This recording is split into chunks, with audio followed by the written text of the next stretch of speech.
This is a horror game podcast. It is meant for mature audiences. It may contain adult language, violence, and sexual themes, as well as shocking revelations. Viewer discretion is advised.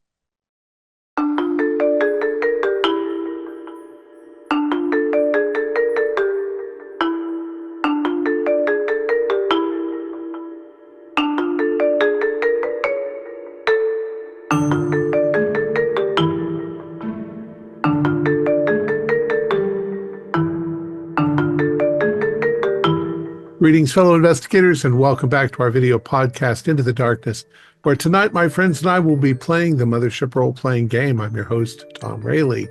The scenario is called Johnson Squared. It was written by Joshua Luke Cable and Samuel T. McNally. It's available from Peregrine Press. Peregrine. That's a hard word to say.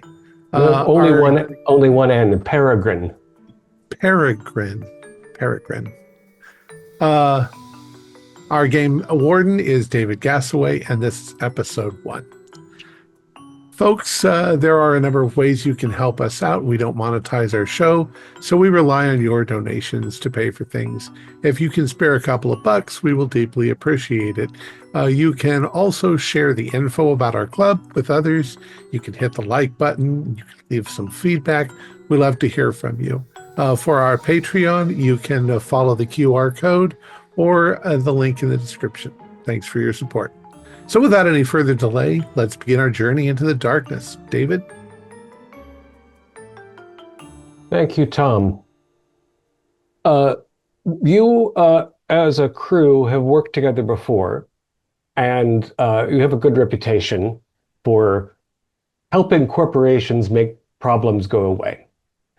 On this particular occasion, you have been sent for urgently to the moon Chimera, which is owned and operated by the Janus Corporation. They are a big, successful interstellar firm in technologies, organic and otherwise.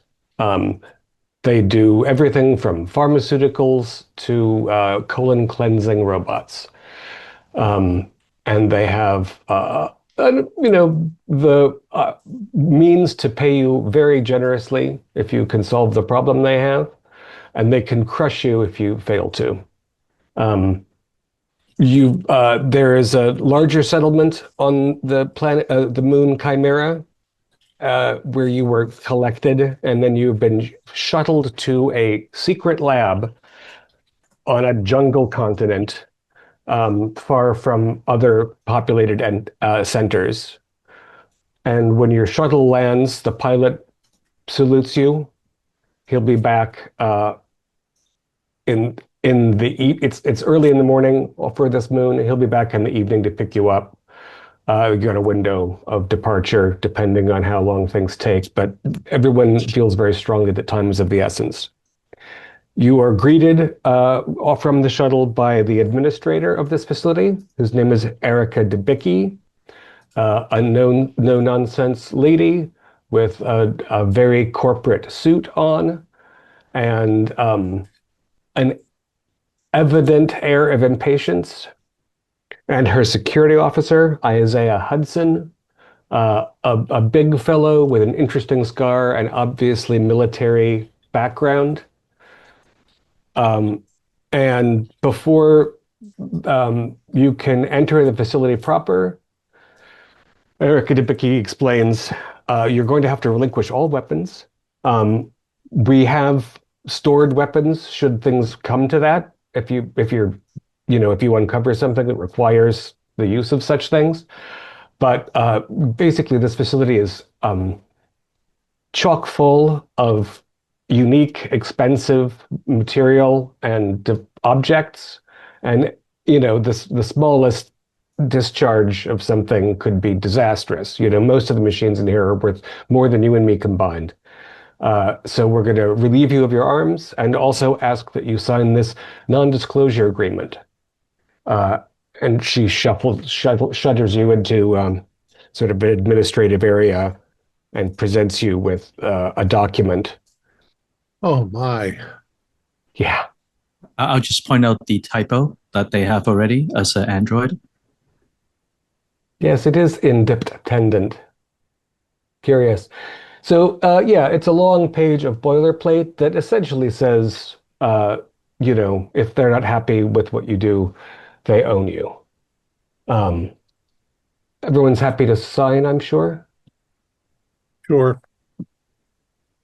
Ironically, they own all our mortgages. That is advantageous, should we die. So I'm sure, the nuts and bolts of the situation is that,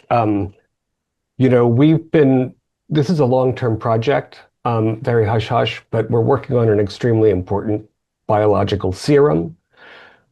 We think we're very close to finalizing this for use and distribution. And uh,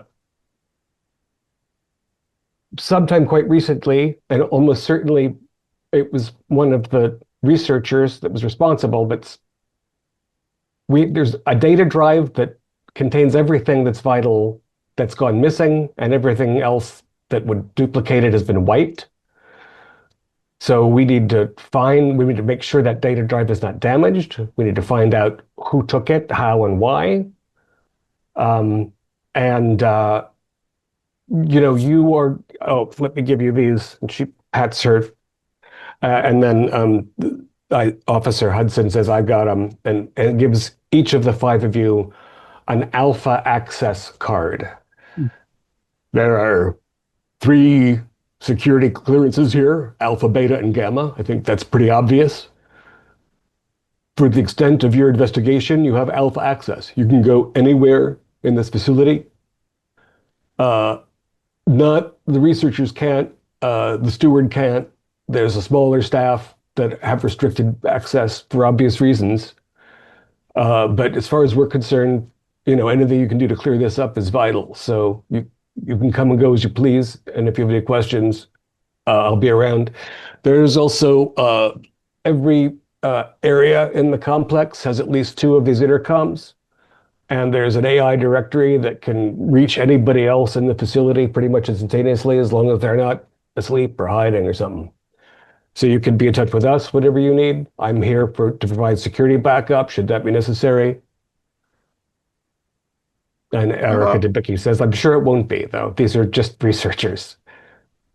Ms. Debicki, I am not highly familiar with computer equipment.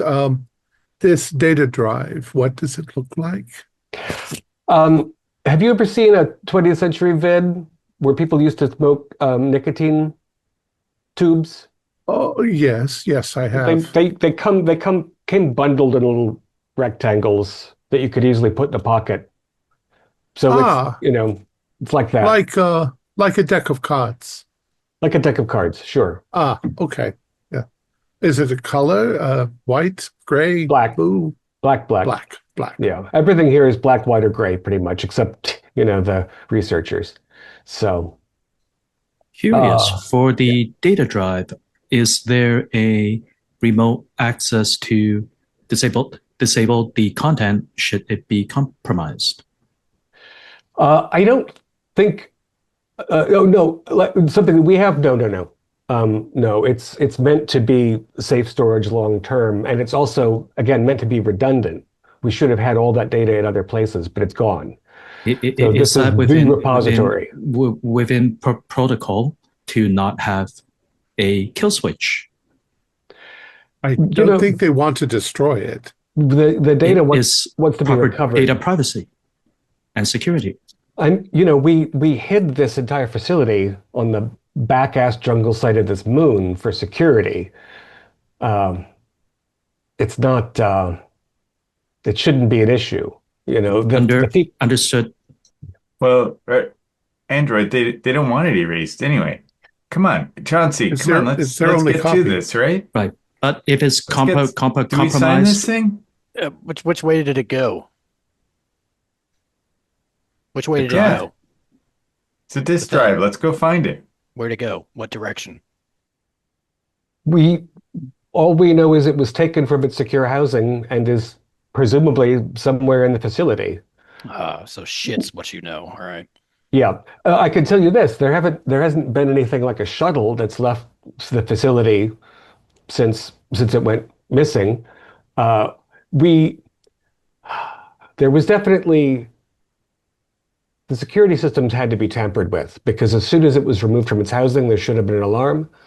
By the time the alarm went off, it was clearly it had been absconded with hours earlier, perhaps. Maybe days, although it is written onto with some frequency, so it probably couldn't have been that long. And because the security system's been tampered with, you don't know if anybody's gone in or out any doors. So we might be taking a walk in the jungle, boys. But we can certainly review the system access logs and look for inconsistencies. Sure. Android Moore, are you malfunctioning? I am having problems with my audio circuitry that will be fixed in the next repair cycle. Mm.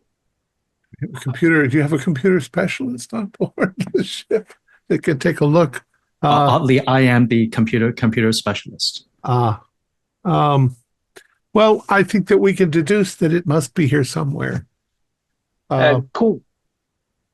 I have an important question. How rough can we get with these researchers, if they don't want to spill? Well, in the same way that that we had to relieve you of your firearms, because the equipment is irreplaceable and expensive, the researchers too, these are more or less unique people in the field.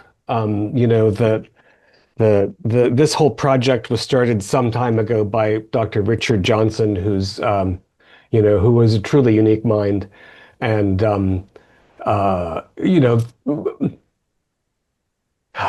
no unnecessary damage is warranted. If you find out that for whatever, and it has to be one of them. It really has to be one of them in terms of access and time and whatnot.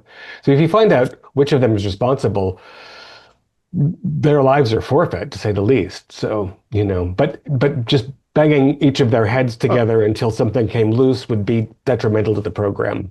But surely they don't need all of their fingers. Yeah. They might. They're biologists, and yeah. I'll be gentle then. I'll fingers. Be very gentle. He just wants to shake some trees and see what falls out. I have a damage to them might delay the work. I have a very important question myself. This Richard Johnson, did he go by Dick? Dick Johnson? I can't. Dr. Richard Johnson is no longer with us, and in fact, he passed away before I came to the facility. So. Don't know. I bet he went by Dick. I don't know about his familiar names or whatnot. I bet he went by Dick Johnson. I don't know what you're driving at. Yeah, Johnsy. If I may interject, I think that everyone in the facility should be treated with respect until we have some solid reason to believe that they are in fact involved. And even then, we need to be careful, because if we've made a mistake, we don't want to falsely accuse. But once we know for sure, once they confess, then we'll take them into custody and turn them over to the authorities. Well, you're free to, Doc. Those are words of wisdom, rules of engagement, and all of that. If the drive is under a microscope, you'll be very helpful. But as long as they're keeping mum, sometimes a little percussive maintenance goes a long way. Well, try not to brain damage anyone then. And listen, we're investigating people that follow a line that it starts with a guy who probably called himself Dick Johnson. They get like 80% respect from me.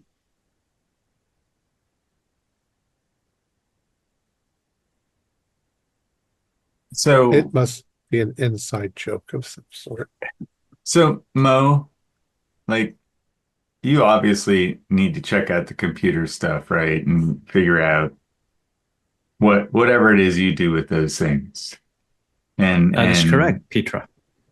And Damiron, he's got his plans. What should we be up to, Chauncey?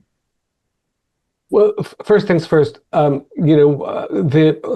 researchers have been making a great show of wanting to be helpful in this matter themselves, and they've been having lots of meetings and arguments and whatnot. And there's only one other human on the facility, so they're all in the canteen now. If you'll come with us, we can introduce you to the researchers, and you can, make your plans of operations from there, if you have no objections. That sounds You smart. mentioned one more human. Are the other researchers non-human? No. In addition to the researchers and us, there's only one other human, and we have a maintenance droid. And who would this spare human be? Well, I wouldn't call him spare. His name's Derek. He's sort of or Alec. He's the dog's body around the place. He does. Derek's me, just on their crew. Yeah, Does the real work. Alec. Yeah, he's responsible for maintaining things generally. Ordering things and placating the researchers and stuff. So, well, we're very, very, very excited to meet the people. Okay, come this way, please. And again, yes, you all have your alpha access cards. Good. So, let's. And she, the security guy sort of, does that thing and, decides to hit the rear, and Erica leads you down a corridor. And as we're walking, hey, Chauncey, I think I knew a fella named Dick Johnson once. Oh, yeah? Yeah, last I heard of him, he was sleeping with your mother. Well, probably. Lots of guys did that. I had a rough childhood.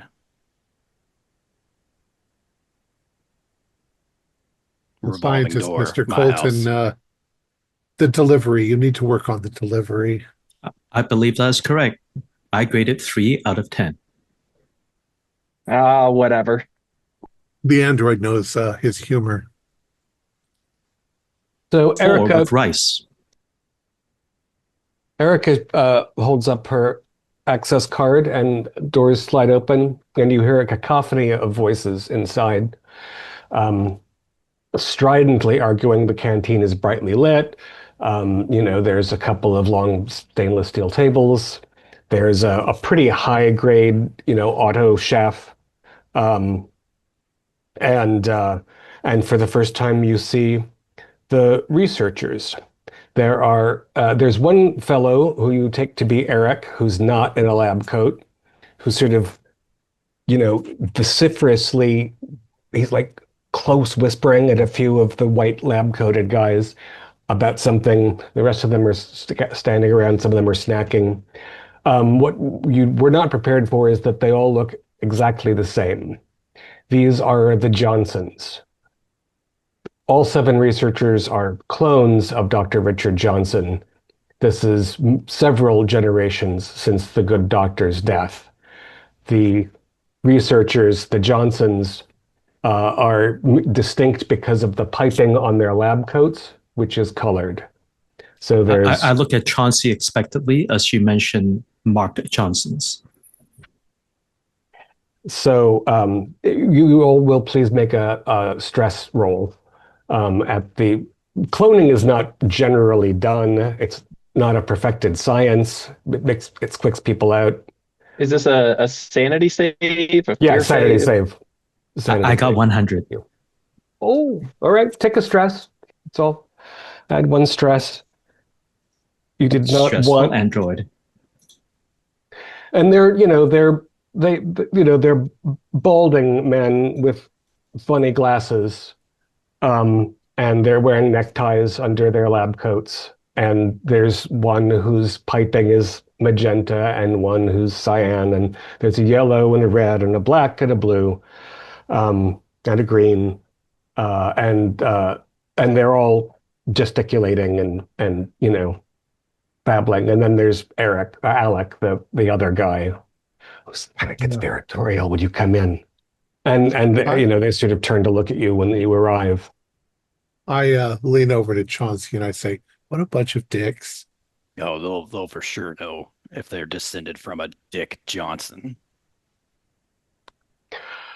Blue Piping Johnson says, "Oh, wonderful. Oh, that's as if we didn't have enough trouble. The We already have lost all this important data, and now we have these contaminations coming in here. Who are these people?" Are you the senior researcher here? I will be in time. That's Magenta. And the magenta piped fellow does maybe look a smidge older. Maybe there's a little less of the gray left in the rim of hair around his dome. But he says, "I suppose you're here to uncover the theft. Good luck with If that." it is a theft, yes. Yes. I mean, frankly, the seven of us are the smartest people on this moon, and we haven't been able to make heads or tails of it, although, of course, some of us have ideas, whereas others of us don't. But How many people are on this moon that you're the smartest seven of them? Can I call you Dick? uh, for clarity's sake, you might as well call me Magenta. Otherwise, we might all answer. But you would answer to Dick. Well, we are all Richards, yes. Okay. So how many people on this moon? Well, in this facility, there's just the 10 of us, the researchers and our support staff, at which Alex sort of huffs. Speaking of Alec, Petra's gonna go over to Alec and do, whatever the equivalent of the fist bump is. Hey, brother. It's good to see a different face around here. Yeah. I hear you're the one that does the real work around this place. Yeah, I mean, I maintain things. I try to keep the clowns happy. Yeah. Yeah. Yeah. Yeah, that's what I do for this group too. Bunch of, eggheads and that kind of stuff. Well, except Chauncey over there. He's a nice guy, but he's got his feet on the ground. But you and me, we get our hands dirty. Yeah. Well, I mean, I mostly stock things, so it's not like, I mean, I don't have to maintain vehicles or anything. We're very much locked in here. But again, like I see these faces day after day after this face day after day after day. So, and that's fucking weird. Yeah. It's fucking weird. Yeah. Wait, it doesn't get any less weird. Yeah. It gets worse. Yeah. I mean, you get to know them. Yeah. No, I don't want to do that.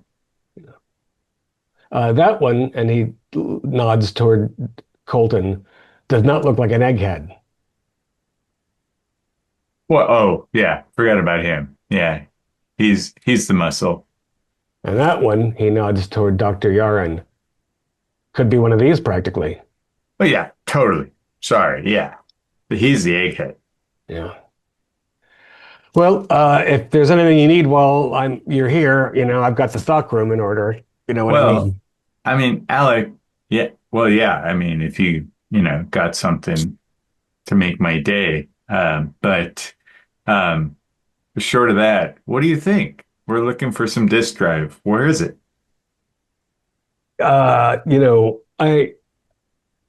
would that I could tell you because, I could get a reward myself if I could figure it out. I assume the one of these maniacs is glitching out and, has it under his bedroom pillow or something and just forgot about it. Because, it's not like they can take it anywhere. Yeah. None of them has ever left this place. Yeah. I'm not surprised. You say glitch out. They're clones. Do they have problems sometimes? They get a little... Again, you'll meet them. But, and these are the good ones. Only if I have to. They don't always come out of the vats right. These are the ones that worked. Were there more than 7? Excuse me? Artificial? Sorry. We were having a conversation here. He listens in. He's okay, though. All right. That's a good Okay. question, though. Mo. This Oh, is yeah. Mo. Mo, this is Alec. Hello, I am Mo Mo. Alec. Uh-huh. What were you asking? Were there more than 7? They maintain 7 researchers at a time. Ah, When Magenta here finds it, they'll pull another one out of the vat, and he'll be the new Magenta, and then, uh, after Magenta, Green will be the next chief of research. But 7 is about as many as they can work with at a time. Might there be any of these clones walking around that nobody knows about? Well, we have pretty strict protocols about, you know, Knowing where the data is, as well as where the clones are. you know, yeah, but if they come out of the vat and they're not right, they All just, right. they go into the bioengineering waste system. are the memories also transferred upon death to avoid waste of work? There is, there's the magenta line is going to be seeded with some of the information from the previous magenta. It's not like I don't know how it works. It's not my, you know, They all got to be a little crazy. That's all I know. yeah, yeah. It's a real nut show here. The pay is good. It's Janus Corp. I get, hazard pay. I get isolation pay, you know. And like I said, if you've got the credits, I'm the one who moves things, in and out, if you know what I mean. Yeah. Now, if they're all clones, Chauncey, surely they don't need all their fingers, right? They could just get new ones. Yeah, they can just print a whole new human clone. Yeah. I mean, we could break all kinds of things. They could just grow another one. Well, let's get a few things straight, and I pull out a notebook. We've got what magenta, teal, No yellow, teal, green, cyan. cyan, yellow, green, red, purple, orange. Uh, and they'll start introducing themselves, and maybe this is a good time for you to introduce yourself as well. Like, I am Magenta Johnson. I am currently the head of the laboratory. I'm a senior researcher here. It's been under my direction that we've come as close as we have at last to perfecting the serum, and it would be a great loss to Janus Corp and to humankind should it not be recovered. And then the next one to speak up is Green Johnson. Um, the absence of this data drive is very alarming. I don't think that we were quite going to finish in time under Magenta, but under my stewardship, um, I'm sure that we would complete the project and reap the rewards that all of our predecessors have gone to. And then Cyan speaks up and says, "You will not make any progress here that we have not. We are a supreme intelligence, wasted in this backwater moon, slaving away for a corporation on behalf of a man we have never met. And yet, we have our duty, we have our project, we have our research, and we will see it through." Well, I'm hoping that our intervention will allow you to continue your research and not cause you too many interruptions. "Well, we can certainly hope so," Yellow said. "This serum we're working on is a miracle of science. And as a team, instead of bickering about it and losing things and fighting, we should work together and solve this problem." Yellow, we have signed our NDAs. What is the nature of the serum? Well, without going into more detail than perhaps you might be able to follow entirety, it's a very powerful variable mutagenic serum. It can change one life form into another along a number of fascinating parameters. The effects are swift and powerful, And we're just sort of fine-tuning the directionality of it, if you will. So The let's say, control. yes, that's it. So for example, if one of your organic fellows had a tumor of some kind, we could apply the serum in a way that would remove the tumor without otherwise damaging tissue. Or if, say, that Marine should have lost a limb, we could regrow it for him precisely, or perhaps stronger than it was, or with an extra digit or two for subtler manipulation. That And sort of stronger thing. grip, that seems superior to their current design. Interesting. Magenta, green, cyan, and yellow. Who else do we have? Well, I am red, obviously. I don't want to use the serum merely to patch up warriors. Why simply repair a man when you can improve him? Our serum is capable of elevating humankind even above our status. Curious. Why would you not then apply the serum on yourselves to improve and finish the serum quicker? Blue pipes up and says, because we don't have the precision that we need yet, we can hardly afford to experiment on ourselves as researchers who are already finely tuned instruments and hard to replace. We need precision and structure and order. Is there not a limited amount of clones? The ethical problems of experimenting on living beings is, especially clones of yourself, it's pretty ambiguous. I don't think. We're talking about clones of dicks, Doctor. I don't believe ethics has much to come into this. Well, I'm sure that an android such as you, who's used to having multiple copies of the same thing, it's not the same for us. All of these men have souls, if we have souls at all. And Black pipes up and says, we're not merely lab rats to be experimented on.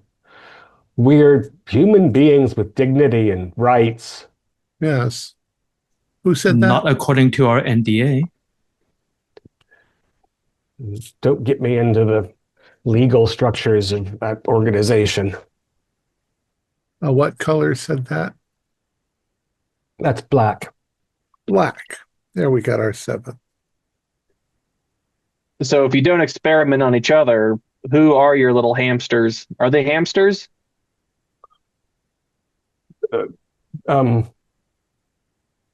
Magenta will respond to that.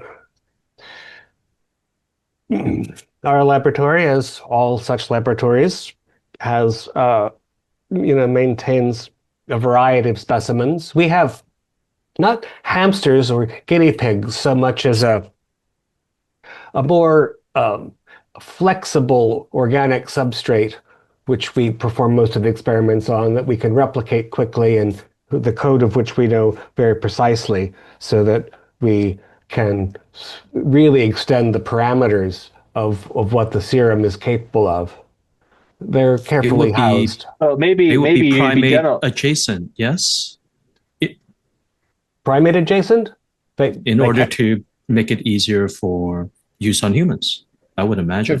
If they can change the DNA at will, then it doesn't matter what DNA they start with.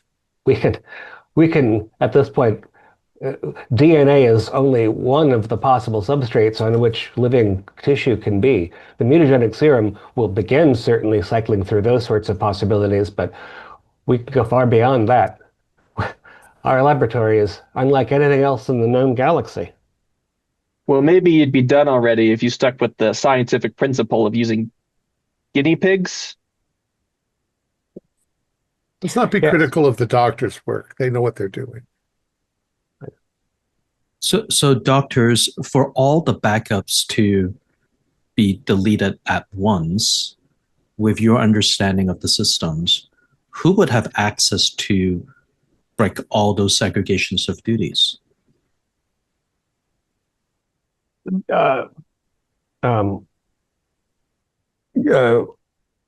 Cyan pipes in. It's like, the system isn't about The broader system is about collating data from one of us to the other of us and maintaining sort of daily log sorts of things. Everything ultimately goes into the data disk, which is meant to be extremely secure.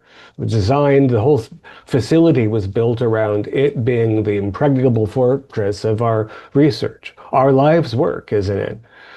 I think it's absurd that you're even talking to us about where the data drive went, when obviously it was one of these corporate hacks who's trying to steal our work, our livelihood, our reason for being. Where was it last seen? It's housed in a secure room adjacent to the laboratory. Well, it has a special place. Who figured out it was missing? The alarm went off. It just, when the alarm went off, there was no one in the space. And we went in to investigate, it was already missing. Clearly, the system's been tampered with. This didn't just happen accidentally. This is some sort of conspiracy. I turn to Administrator Debicki. Administrator, may I have access to your system to review the system logs? Of course, you have alpha clearance. You can look at anything. The nerve center of the facility, I can direct you to. I can tell you that you can access most of the information from any terminal that are scattered all over the place, but there might be physical evidence there of some kind. I don't know. Are there any systems that are air-gapped or otherwise inaccessible through the network? I suppose it's not out of the question that somebody could separate a system or device from the network and work it individually, but mostly everything is powered through the internal system.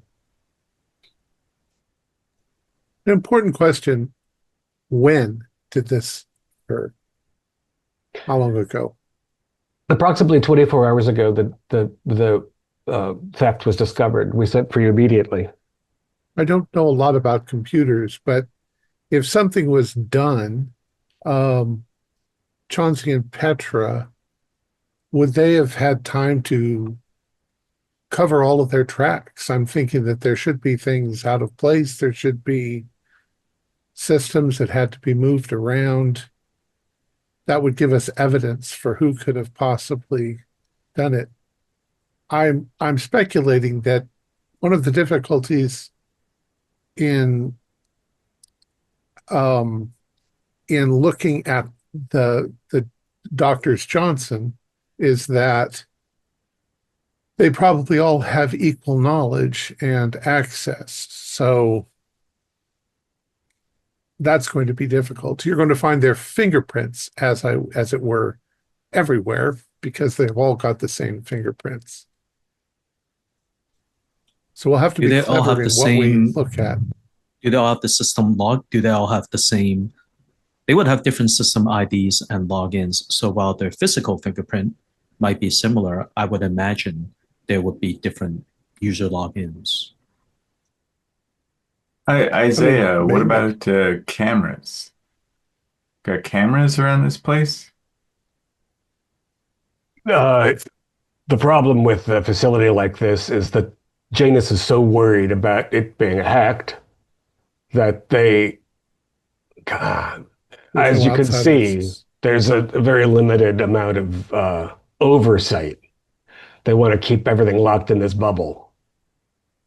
Now, the various doctors, by their colors, are they wearing clothes that are appropriate to their colors? Yeah. And other than that, they look exactly the same. Close scrutiny, you might notice, age differences. Some of them are a little plumper or thinner or look better rested. But, if you, at a glance, So it'd be really easy for somebody to throw on a red coat and pretend to be red. It would be trivial. And certainly the few cameras that are up and we have access to wouldn't pick up anything as subtle as that. Curious, how long is the typical lifespan of each clone, and has a clone been replaced recently? That is a rather personal question, particularly from an artificial like yourself. We have, yeah, excellent facilities here. It is true, since we do not experience childhood as such, uh, our tissue development is somewhat accelerated. So it is, we have functional working lives as a rule of approximately 50 years. Some have lasted quite a bit longer. Some, there occasionally, of course, accidents occur as well. It's, any situation is highly charged as this. There are going to be mishaps over the years. I'm going to ask also a question. If I assume that when you are created in the vat, sorry for the way that sounds, Women of science. You're drawing upon the original Template? the original template of Richard Johnson. But do you also carry the memories of your previous iteration?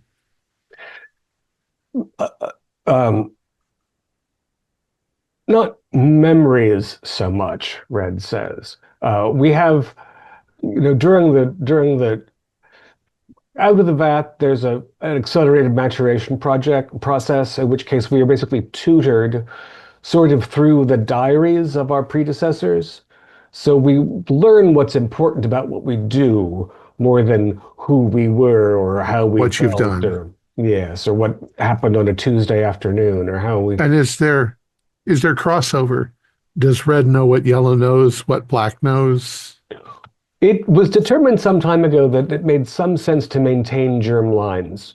There's only so much that we're going to be able to take in during that maturation process. Yeah, it's like a Council of Reeds. When was the last clone replaced? Let's see. The newest member of our team is Black, and he looks around sullenly. How long have you been with us, Black? Um, uh, it's been 18 years. And it's not easy to be at the bottom of the stack for that long, but there it is. So for the past 18 years, no other clones have deteriorated. It's necessary. No other. We do, to keep the original batter fresh. We sort of produce iterations periodically, so that there isn't a deterioration of the original stock, and we want to have a couple ready on the go should something happen. So, we produce seedlings, if you will, periodically. That is good redundancy planning. If I can suggest now to my team, to our team, it's a little funny to say it this way, but we could do some calculatus eliminatus. No offense, Johnson's, but Dr. Johnson's, but I think that we will need to search the facility. So we don't want to break anything, but we'll need to look through your rooms. And we are trying to find your data box. Yes, well, it's not as though we are entirely pleased about this prospect, but it is urgent that we recover all of this valuable work. So, and it's obviously not up to us anyway. It's Supervisor DeBecky's decision, and I see you have alpha passes already, so you hardly need our permission. At any rate, it's nearly 9 a.m. and we should get to the lab and we still are working after all. We have live cultures and whatnot, so have at it, I suppose. We may have some questions for you later. We're going to have another council again here at noon when we break for lunch. if you want to see us as a group. Otherwise, we'll be about the facility, mostly in the lab, which you'll, I'm sure, be bumbling through. Try not to touch things unnecessarily, though.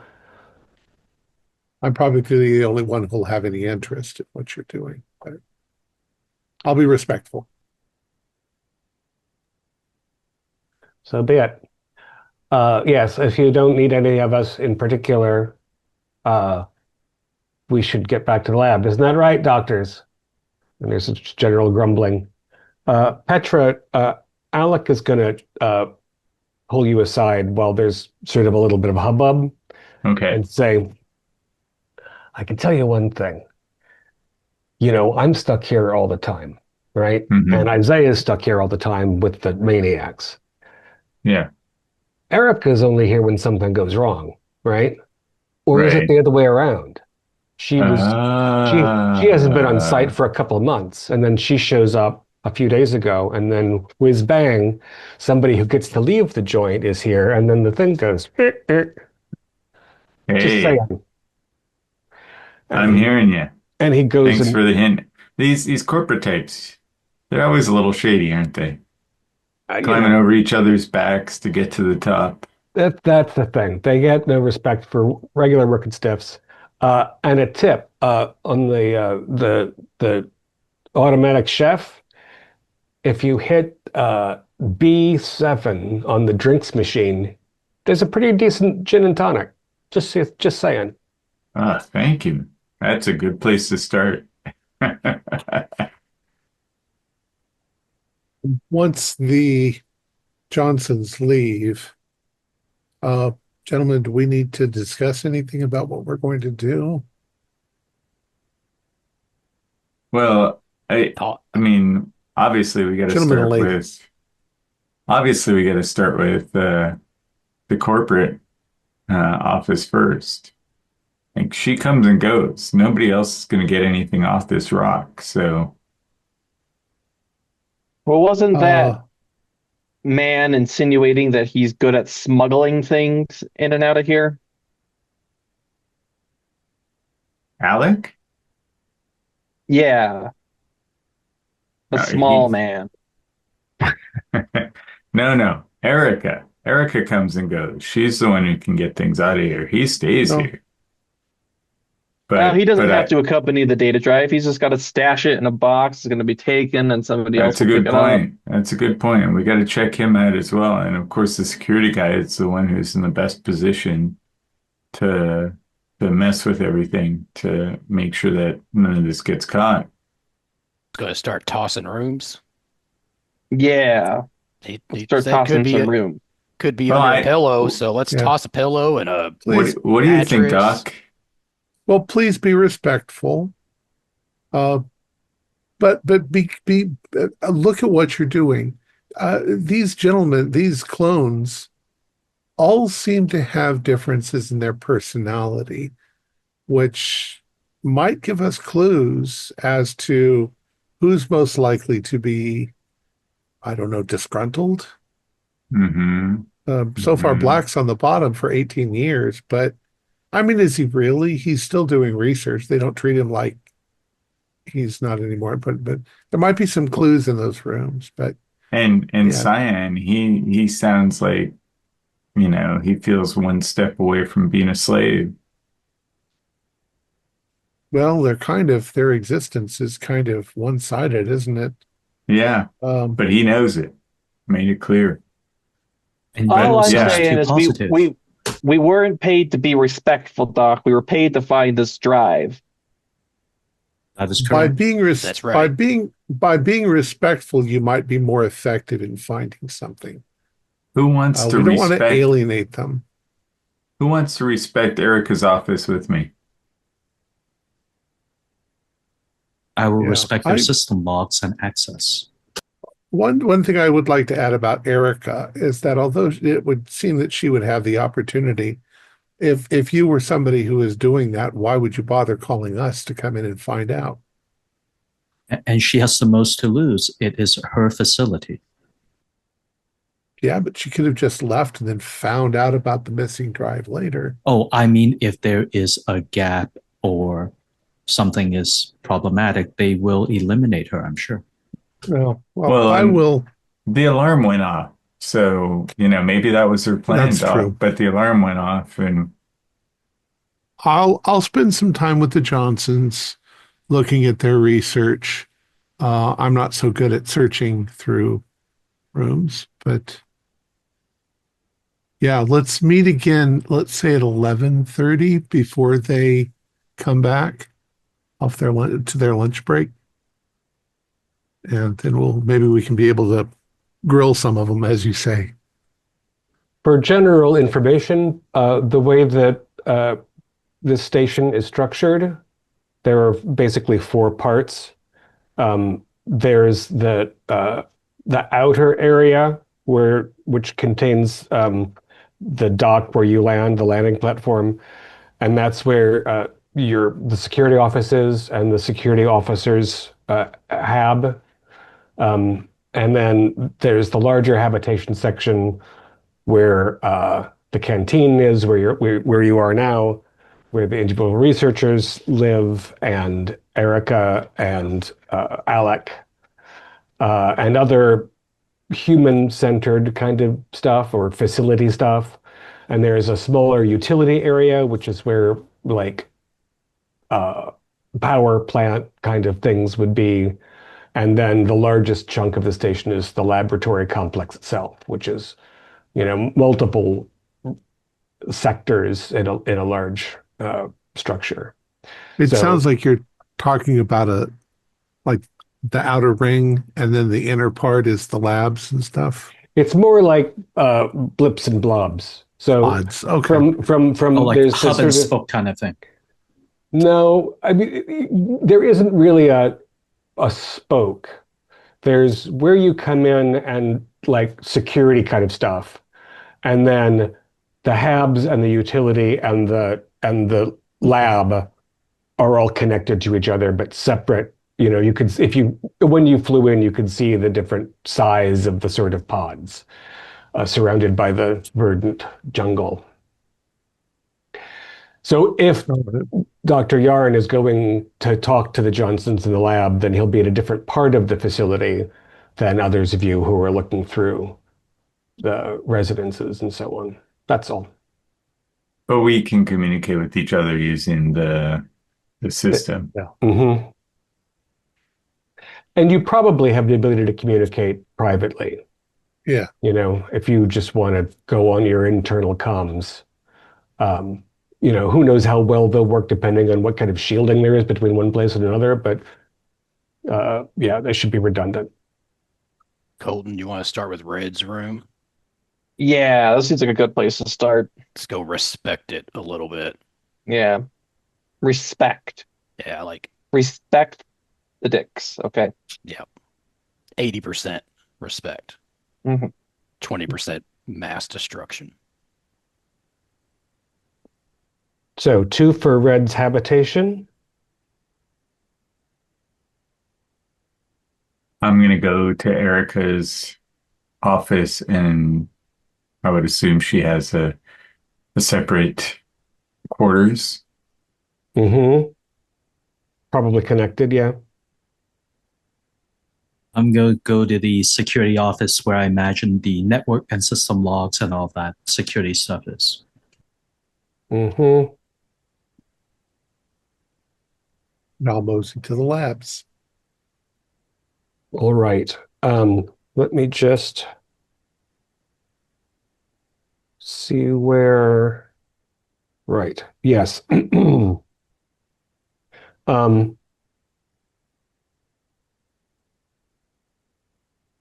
Okay. We'll start with the team of 2 first. Too old for this egghead bullshit talk, Colton. I know the way our doc was going on, like who's he trying to impress with that vocabulary of his, huh? It's as always about every 8th word just escapes me. I don't even know what the fuck I mean, it is. for how many years is it our muscle that'll solve the problem and not his brains, huh? The ratio's not looking so hot in his favor. Yeah. So you guys enter the researcher hub, which is connected directly to the canteen. As you go in, the fellow in a yellow coat is closing his hab behind him, and he's got a little parcel under his arm. And he nods to you and says, I'm almost sure it's an accident. I don't think anybody would have undermined our work, but I really wish you guys the best and hope you can get to the bottom of this. Yeah, pop that parcel open. Yeah. Blocking his way. I'm sorry. I understand that you have full access to the facility, but not our persons, I should think. Last I checked, that parcel's in the facility and therefore is under our, what would the doc say, jurisdiction of Something access? like that. Do you like your fingers working? Because Colton has a way with fingers. These are sensitive instruments. I'm really disappointed in this boorish behavior. And he hands over this, it's plastic paper wrapped bundle. It's that big. Who's a good scientist? Chauncey, what do we got? Tear it open. It's food, mostly. A couple of little bottles of something that aren't marked, that are like a fluid. So maybe small drinks or maybe medicine. It's pseudo cheese and some white meat nuggets in individually packed little bits and bobs. There's a package of cheese pierogies and another of salamander buns. Yellow is not the thinnest of the Johnsons. Maybe he was, So little pre-lunch lunch. And he's standing there, looking indignant at you. Like, are you done? Did you find a data drive in my dip, sir? Spread your arms and legs, please. Oh, good God. Are you kidding me? I start squishing all the nuggets. Kidding is not in my job description. It very much isn't. I will be reporting this outrage. I want you to know. This is I'm real scared. And he stands sort of stiffly with his arms slightly lifted and his feet this far apart. I'm going to frisk him. He's got a couple of electronic doohickeys that are not data drives, but you couldn't imagine what they were. Maybe a psychic sonic screwdriver. Who knows? He's got a little package of peanut butter crackers in the pocket. He's got his own security pass, beta level. Yeah. I will take the crackers. Well, gentlemen, if you're quite finished with this insult, I'll be getting to work. Stay frosty. Right. And he takes the remnants of the package and sort of crumples it together and shoves it into his arm and storms off. Oh, hey, which one's Red's room? They're color-coded, moron. I'll offer Chauncey one of the crackers. I take it. Want one? Fling it towards Yellow. All right. Meanwhile, Dr. Yaren is wending his way through the halls. It's the first time in the lab sector. It's, obviously, if you have the opportunity to investigate this, once this crisis is over, like there's all kinds of gewgaws and doohickeys and, obviously high clearance stuff. I've probably seen in intergalactic magazines for doctors that are more stuff that you haven't seen anywhere because it is so proprietary. As you sweep in, Your Alpha card opens the door, and there's like pod labs off the side, but there's one central room where all the fancy machinery is mostly hanging out. And there's a bunch of Johnsons here, hard at work. Nearest you as you come in is Green.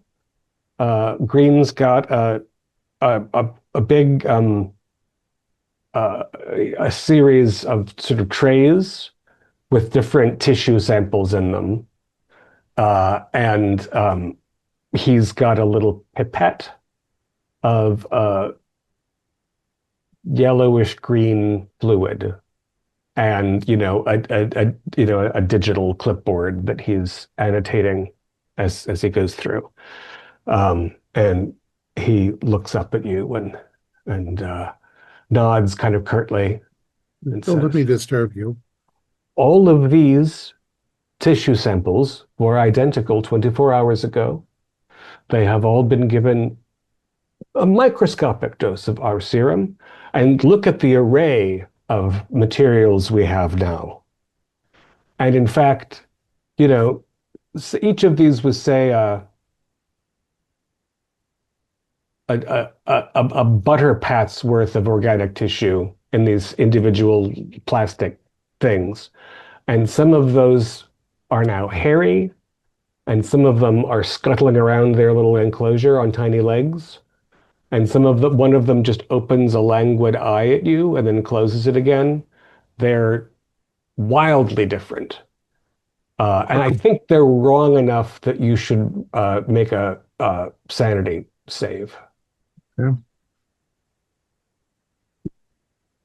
No, I've got a 5. I'm fine. Yeah, take it in stride. Fascinating. Have you thought of, I imagine the applications are myriad. It's almost an understatement. It's simply that even with the narrowest of controls, we get different outcomes. We start with the exact clone tissue, an exact same minute quantity of the serum from the same batch, and yet different outcomes. We have not been able to locate what divides them, whether it's other. I mean, we maintain sterile facilities. We spent all this time making the stuff more and more effective, and it's wildly more effective than anything we could reasonably imagine. We have very little control over it. And you've tried isolating it? Yes, please. Yes, sure you have. Yes. The thing is that not all of the clones are as sharp as the others. I feel like Magenta's been on top for quite a while in his past his prime. I'm pretty sure there's something wrong with Black. I don't know what it is, but he doesn't seem focused and well to me. I just think that if we had maybe a little new blood around here, we could be closer to the goal that Janus wants us to meet. And now with this setback, who knows? Yes. Well, I mean, as a fellow scientist, you're well aware that one of the main problems with cloning in the first place is of the genetic aberration, that there's always slight differences, and that sometimes those can add up over time to make the embryo no longer viable. I imagine you do have non-viable. Dr. Yaren, is it? Yes. Yes. Some non-viable, I'm afraid, is quite an understatement. I mean, there's a reason this technology isn't used all over. It's our predecessor, the original Dick, he really put the procedure so far ahead of others, which is what makes this entire apparatus possible. And yet, most of the most of our brothers that come out of the vat are not viable by any means. And some of my brothers here are, I think, subpar, or at least some of us are more effective than others. Well, and it seems that you have different personalities. If you can call them that, yes. I'm, Foibles. I'm curious, when you are first awakened after your gestation, would you say that at that moment you are all almost identical, the same, and that your personalities develop afterwards based on the role that you're given? The vatlings that I have been present for watching develop, and I've been around for a bit, most of the time, if there's something wrong with them, we can tell right away, and we just put the poor things down and they go to the furnace. Occasionally, it's during the rapid development phase that we see something. And even among those of us who are normal, sometimes there's some indication of a tech of one kind or another. But mostly, by time we've been, educated and matured, we are essentially identical, yes. And then these personality traits, for lack of a better word, they develop over time, yeah. Experience, our role in the pecking order, our particular jobs, everything changes. And being stuck in that position for so long. Magenta's been around for a long time. It's really, the turnover should be higher. There should be a protocol. So part of what we're here for is to try to figure out where this data case has gone. Only part? You understand. I'm sorry? That's only part of why you're here? Well, no, that's the reason why we're here. But we're here because we're fairly good investigators, and I don't want you to take any offense. You understand that you are all suspect, including Erica and Alec and the others. Isaiah, I should hope so, yes. Isaiah. So between us, you and I, Dr. Green, if you were to suspect someone, you've lived here quite a while, who would you suspect? Suspicion is an ugly word.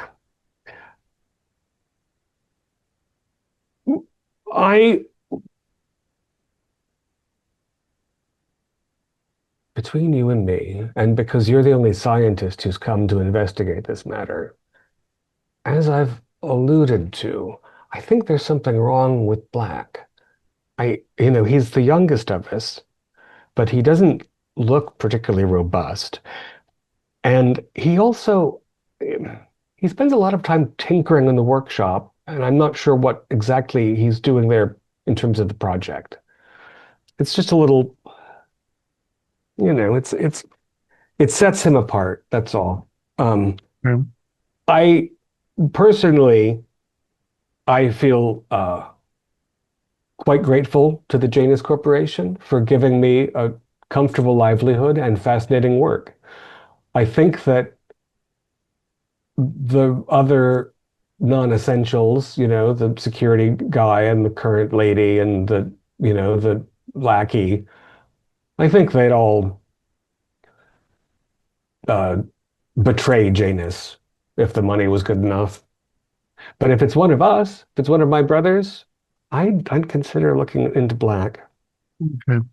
You've all invested such a considerable amount of time in this development. It's our life's work, very literally. None of us retire. Yeah. All right. Well, thank you very much, Green, for speaking with me. You have a nice day. This is fascinating. Don't touch anything, though. No, good day and good luck with this. Very good. Mo, you make your way to the nerve center. This is part of the habitation module. It's adjacent to Erica Debicki's office, so you and Petra might find your way along the halls at the same time. And you're just going to enter the nerve center and start hacking? Is that the plan? Correct. I mean, I have access to most things, so I'm going to start by looking through the system logs for around the time this happened to see, well, it was deleted, how, what happened, what got triggered, to try to piece together the timeline. Right. When you enter the nerve center, you find one of the clones is there.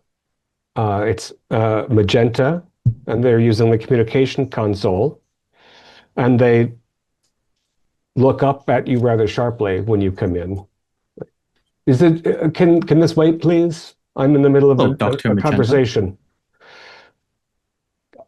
I'm right now in the middle of a conversation with the corporation, and I'd rather complete it before you start looking around as part of your investigation. If you could wait.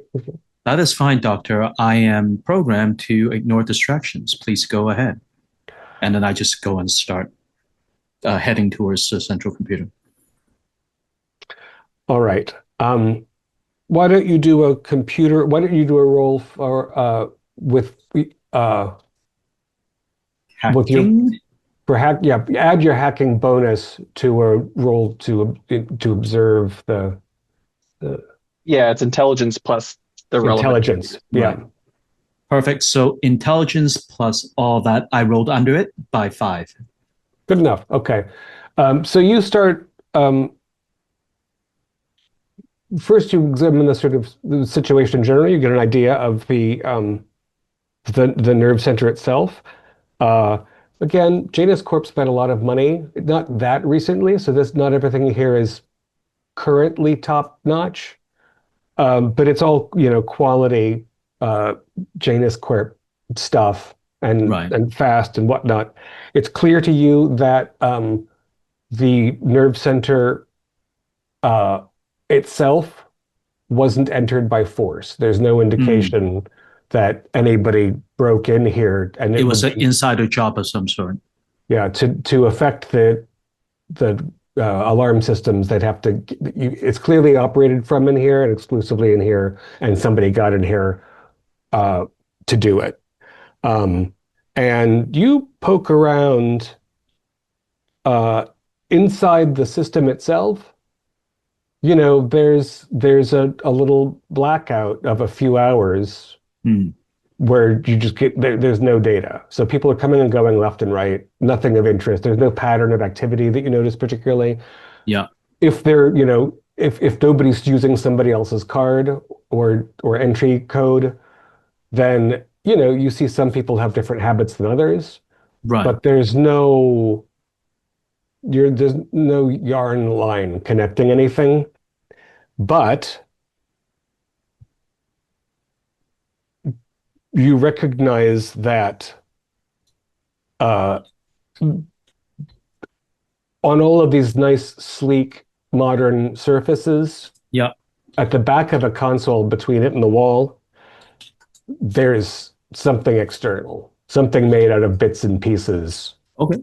Has been attached to the back of a communications console. And with your successful hacking roll, you recognize it is a signal bypasser, which basically means anybody who knows how to use it has a backdoor to the station network. So there is at least one person in the facility that has a workaround. That means they don't necessarily need the door card. It means they can move unnoticed or change data. You can disable it if you wish to. Right. I think I'll, instead of disabling it immediately, can I hook into it so that I can remote disable it as needed? Is that possible?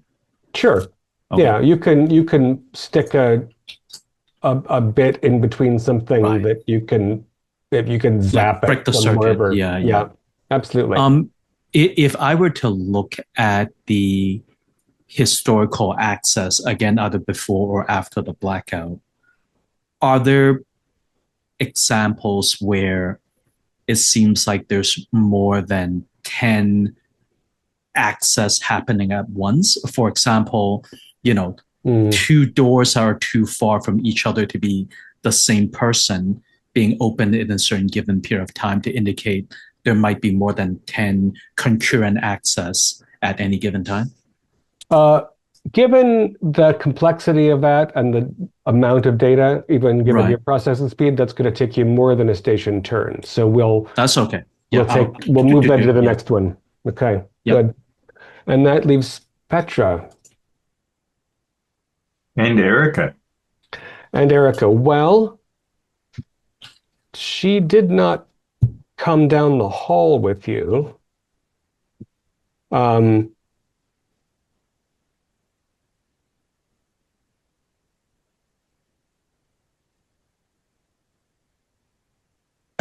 But you find her there already.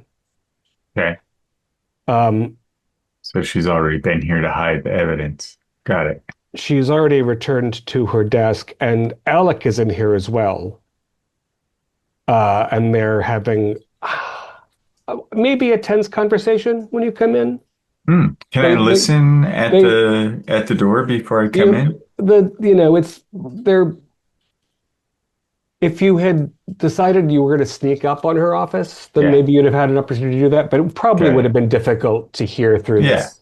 You put your pass card on and the door slides open and there's an abrupt silence and the two of them look at you. She's behind her desk, which is comically like grandiose. Like nothing in this facility is very big. But she's got like obviously shipped from off-world a wooden desk that what would she keep in it? She looks dwarfed by it.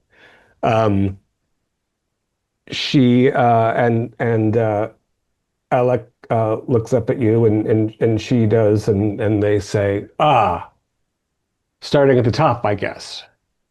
Correct. And as I'm the only woman of the crew, I've been tasked with being the one to search you and your quarters and your office. Alec, though, before you go, just got to do a quick pat down, bud.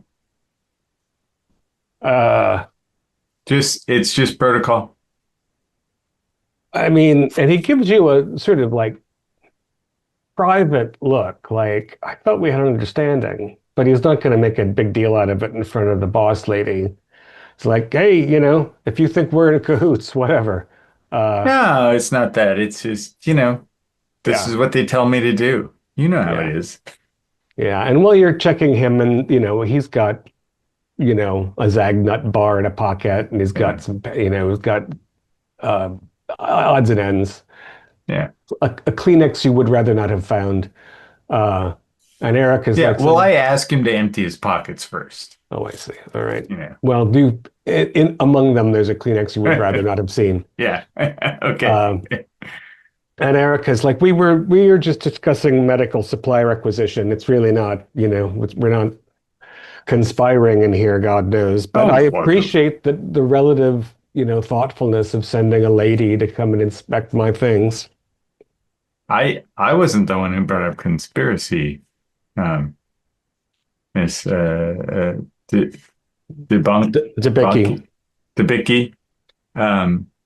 But why did you bring it up?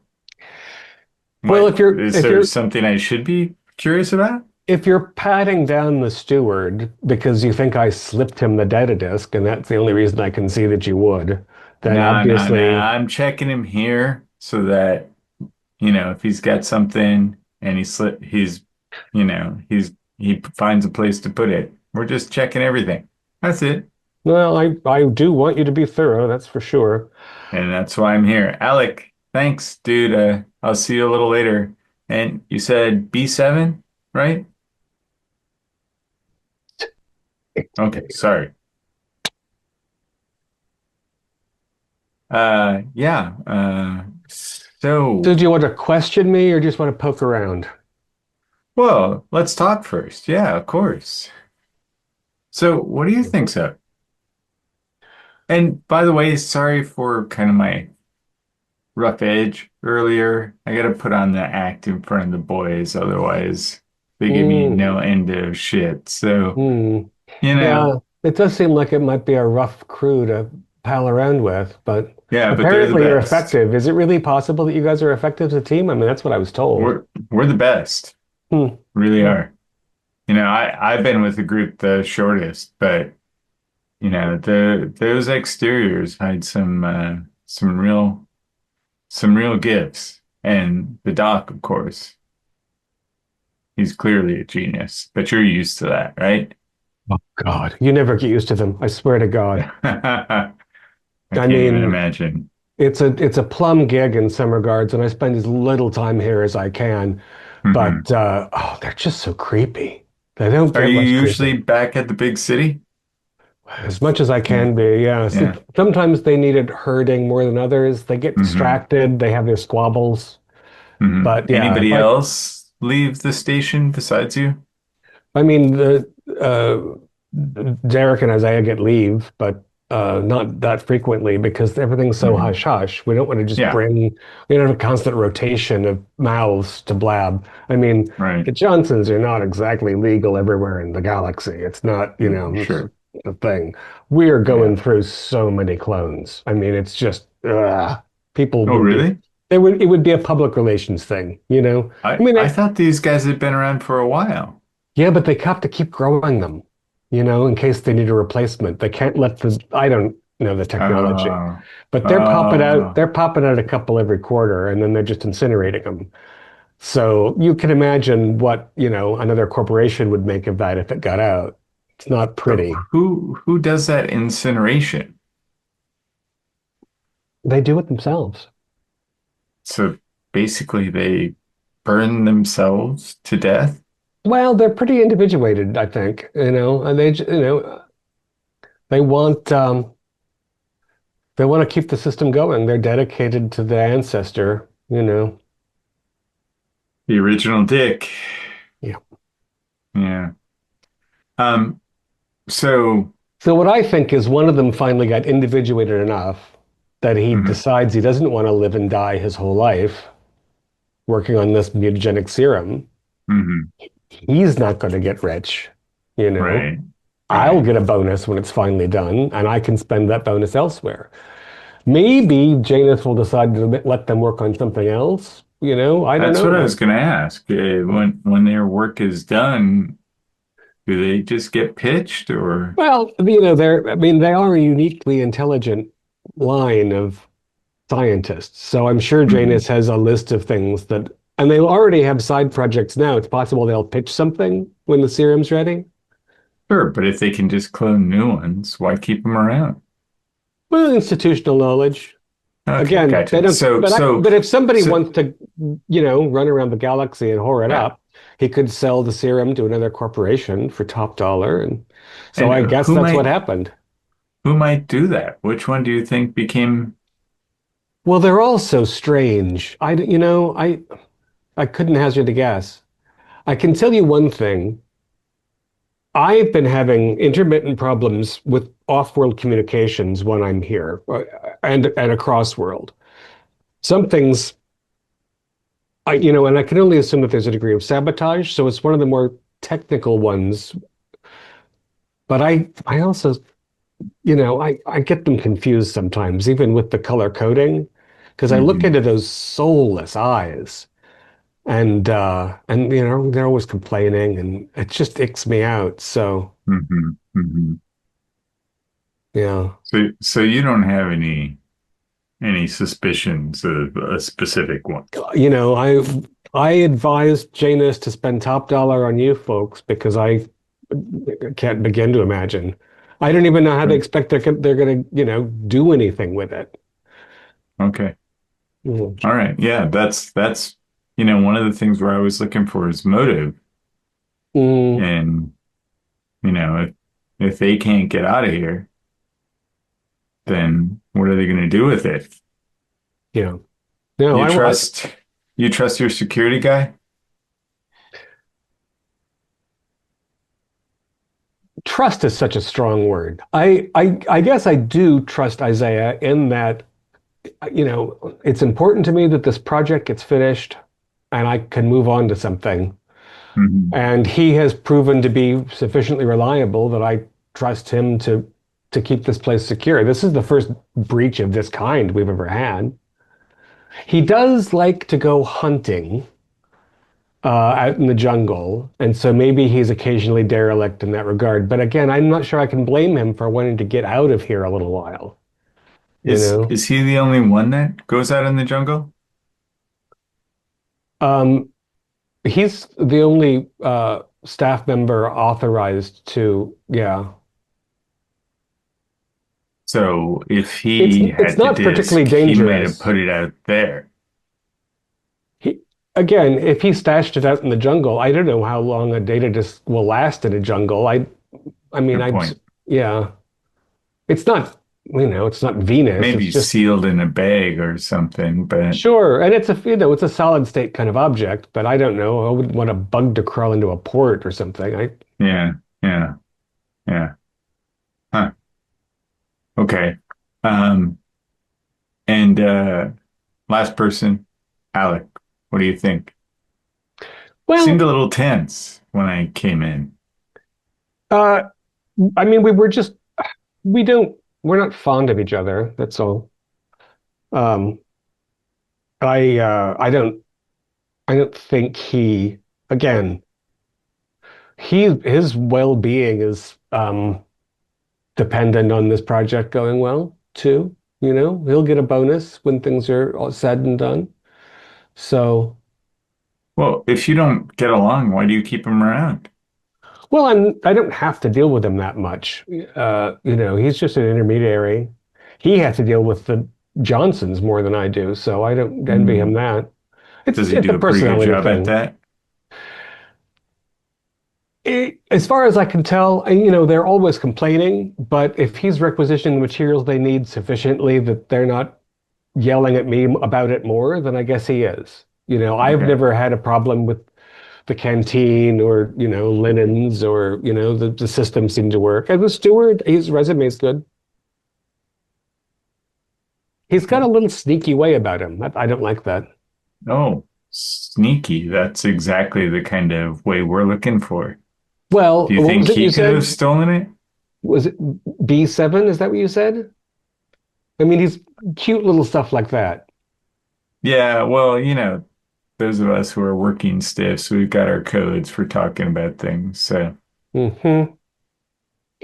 Well, I'm actually I have other things to do, so I'll just leave you to snoop around here and oh, get on well, with mine. first you saw what I did with Alec. You're up next. Take Oh, good everything out of your heavens. pockets. It's just process. That's why you hired us. Yeah, I guess next time the data drive should be larger than a deck of cards, as he's called it. All right. And she's got, her alpha access card and her personal communication device and ephemera. And then I pat her down. Yeah. Take your And shoes off, please.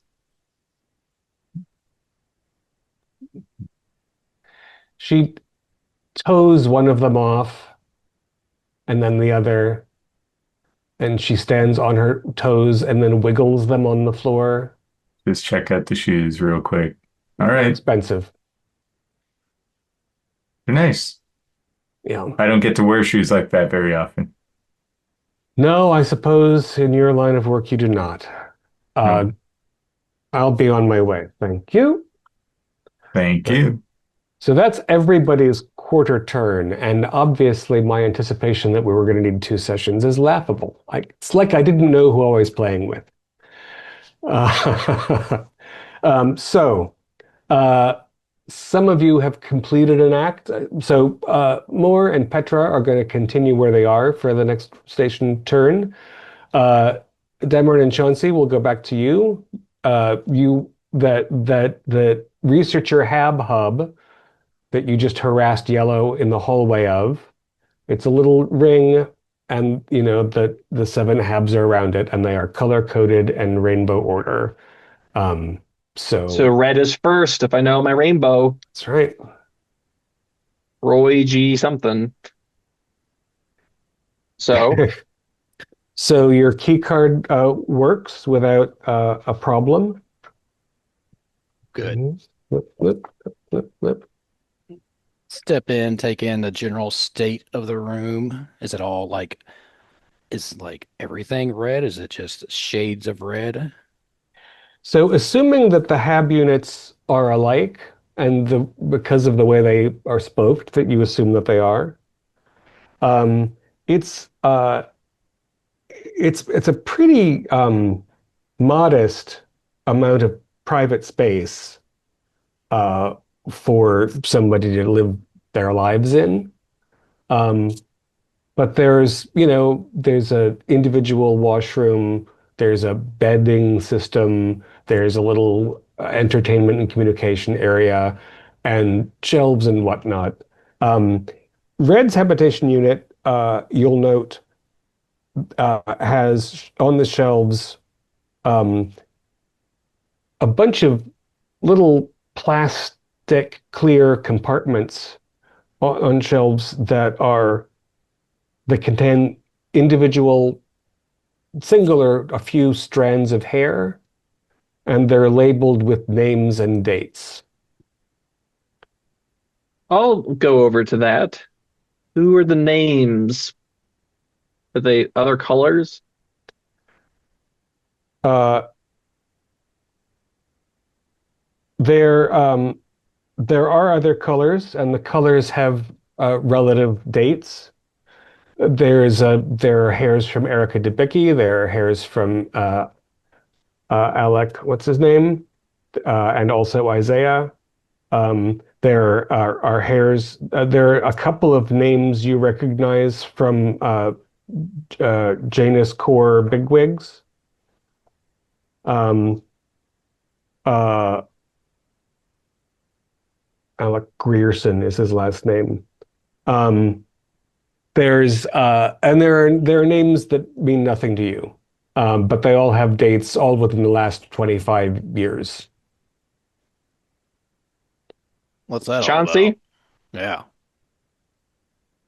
you were right to suspect Red. He seems like a weird ass dude. Is that hair? Bunch of hairs? He's collecting people's hair.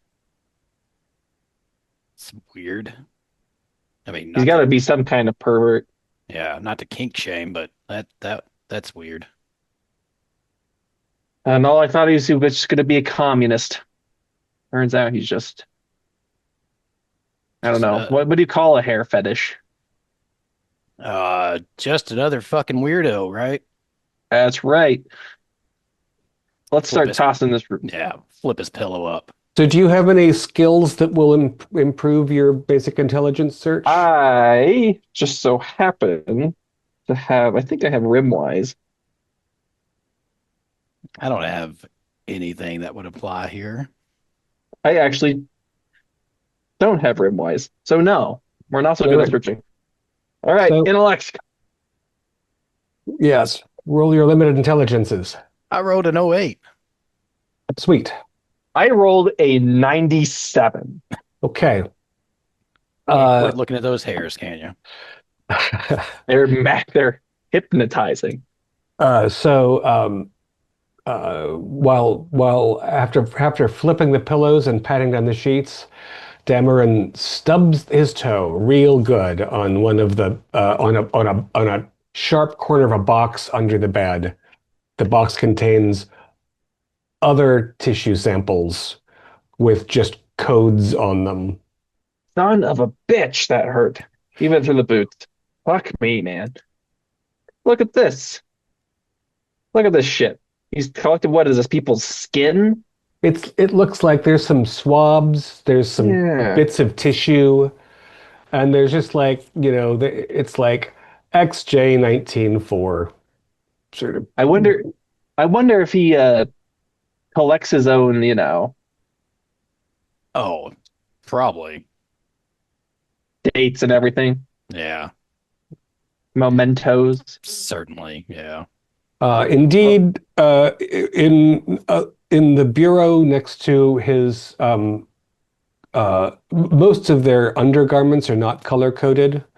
Um, it looks like, Janus is paying for pretty good like linens and whatnot. Everything looks pretty comfortable and their stuff is clean.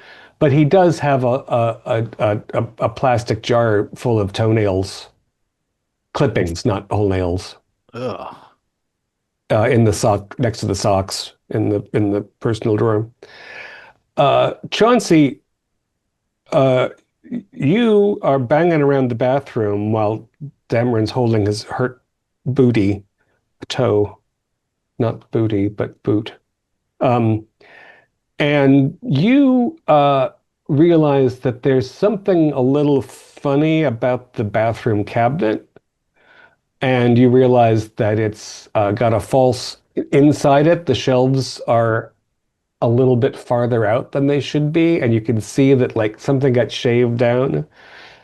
And you poke around on that until the corner wobbles and you peel it off, and you find a neat little kit containing several apparently clean syringes uh, and individually wrapped needles and a tourniquet and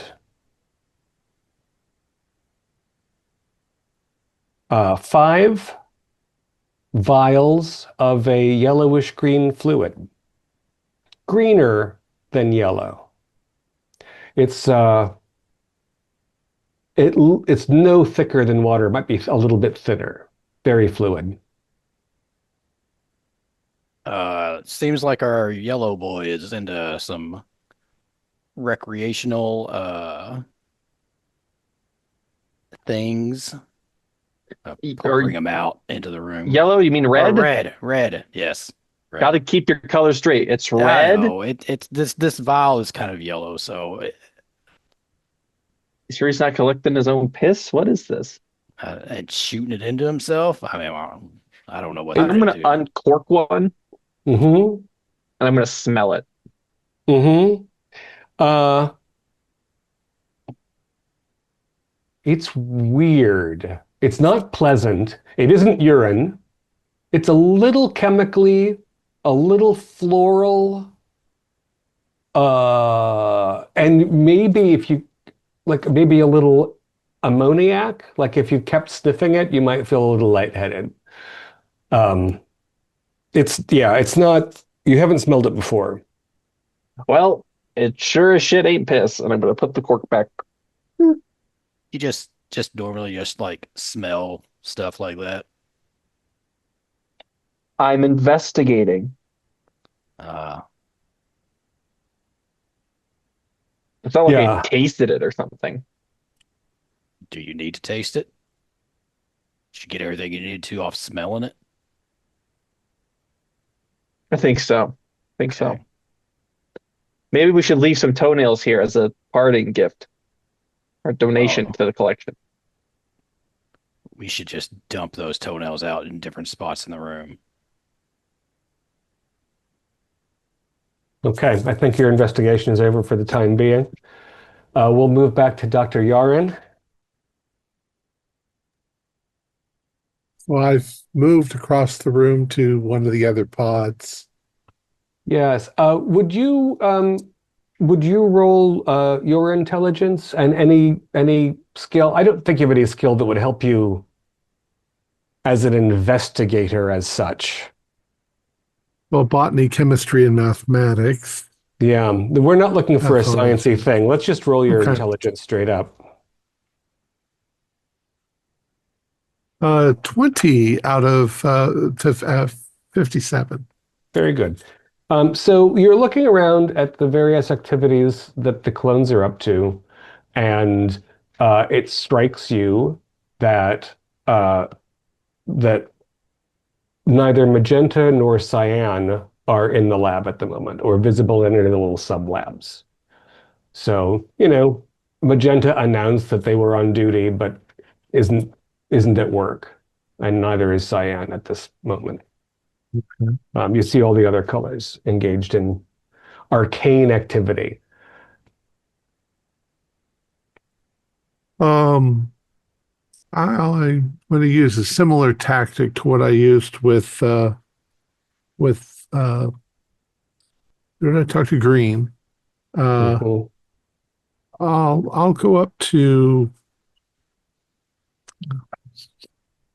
say blue. Okay. Let's see what blue is doing.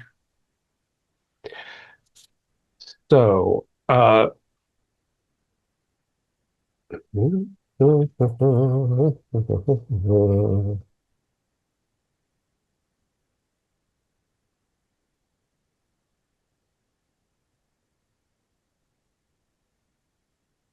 Blue's at an information terminal. Um, and he's got several screens, uh, flat and virtual, and they're full of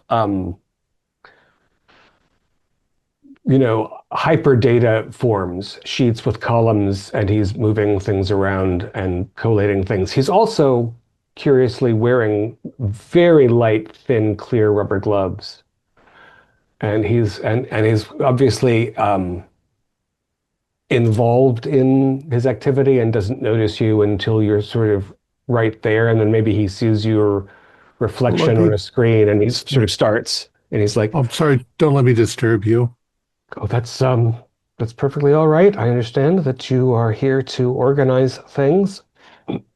Although if you would give me a little distance or wait," and he pats himself down and then he puts on a mask. And then he reaches in and he peels off the gloves he's wearing and slides open a drawer with his foot and drops them in and puts on fresh gloves. And he says, "Oh, can I uh, help you, do you suppose? Is there something I Well, can?" yeah, if you don't mind me asking you a few questions. "Oh, far be Um, it. The sooner you figure this out, the sooner we can get back to our important work." well, you understand how these things go, that everyone is in fact a suspect. Um, Hmm. and we have to determine, uh, uh, I mean, if you were to guess amongst your clone brethren or the other members of the station, who would you think would have the most motivation for stealing your life's work? I think that any of us who would be involved in this would be an utter fool. The sooner we resolve this project, the sooner we can move on to newer and greener pastures, no pun intended.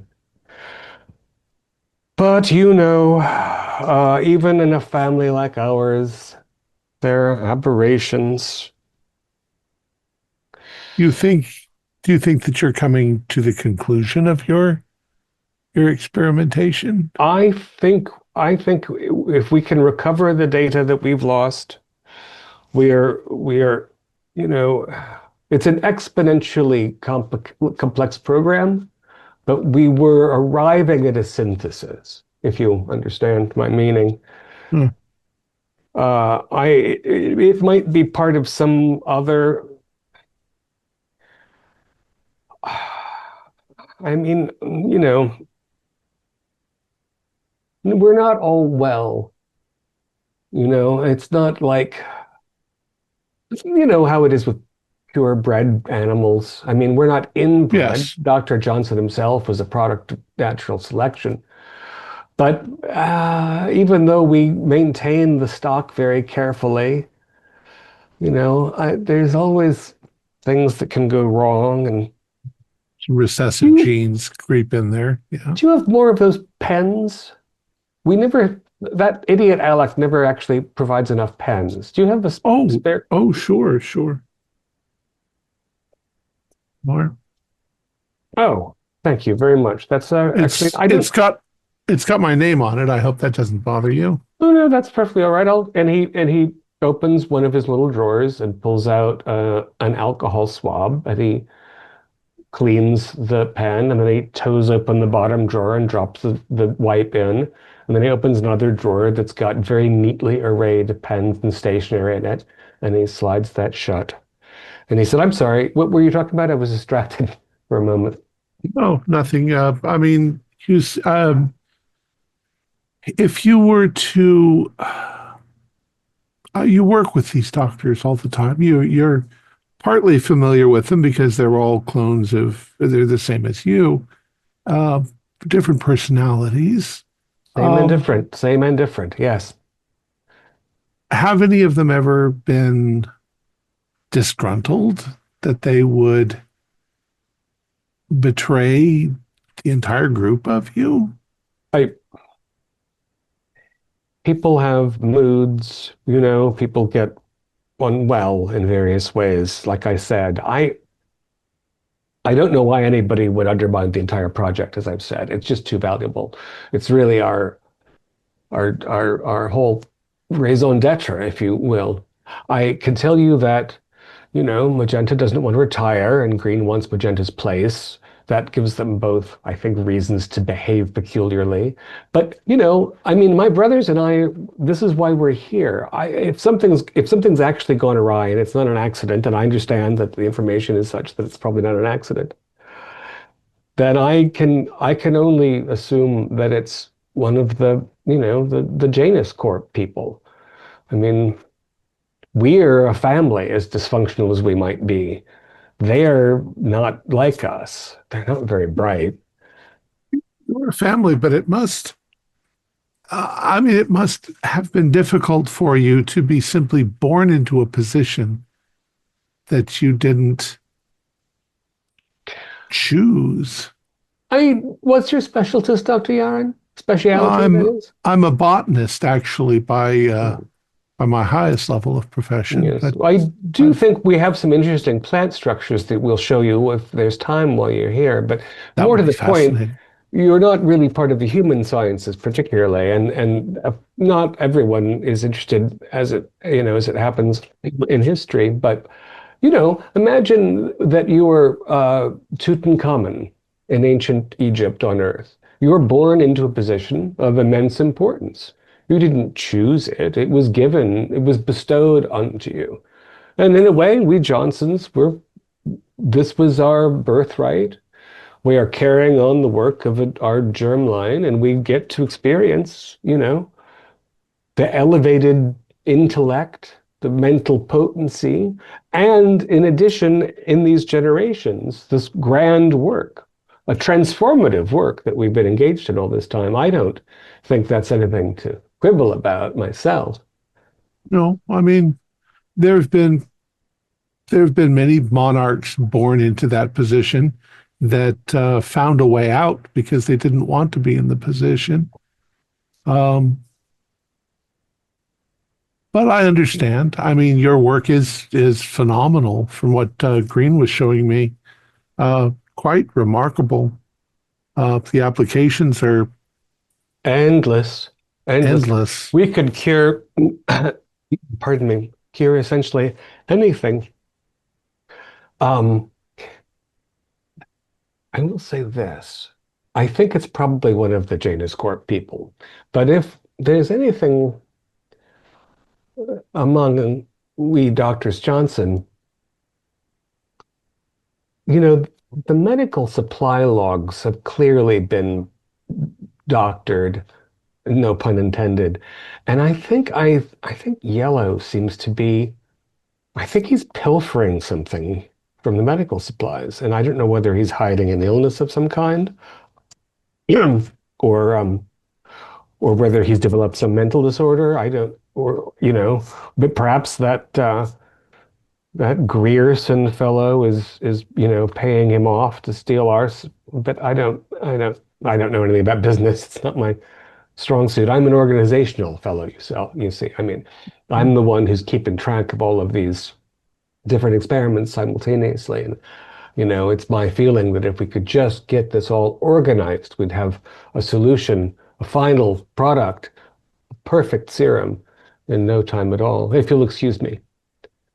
Yes. And he sort of, adjusts his screens and he peels off those gloves and toes and peels on some more gloves. And well, I'll leave you to your work if you're busy. I'm thinking about how disorganized we are. I realize that I'm scheduling and whatnot. I'll leave you to it. I'll see you at lunchtime.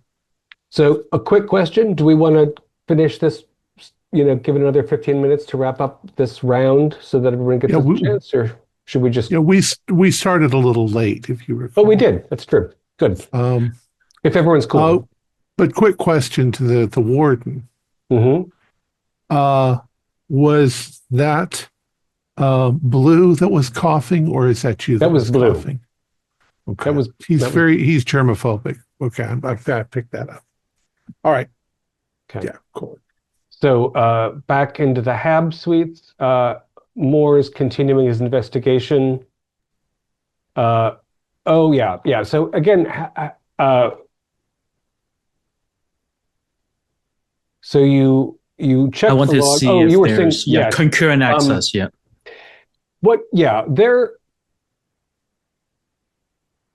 There are definitely funny little glitches. I'm not sure that we can say precisely that 11 people have opened doors at the same time, or 12. Right. But there are pockets of erasure that suggest that everything isn't getting logged. Right. Okay. You can feel fairly sure that however long this little black box, as it were, has been stuck on this machine. Yeah. That at least has allowed people to move around unnoticed, tamper with things, etc. Is there a way to trace? Because I imagine you don't have to be physically near this black box to do anything. I don't suppose there's a way to trace where the signal to the signal bypasser is coming from. If whoever designed that box built a transponder that could operate at a distance, right, which seemed logical. There could be more than one of them, and they wouldn't. The trick box itself isn't smart enough to tell you to have a memory that says I was pinged from here or pinged from there. Understood. It's a little bit more brute force than that.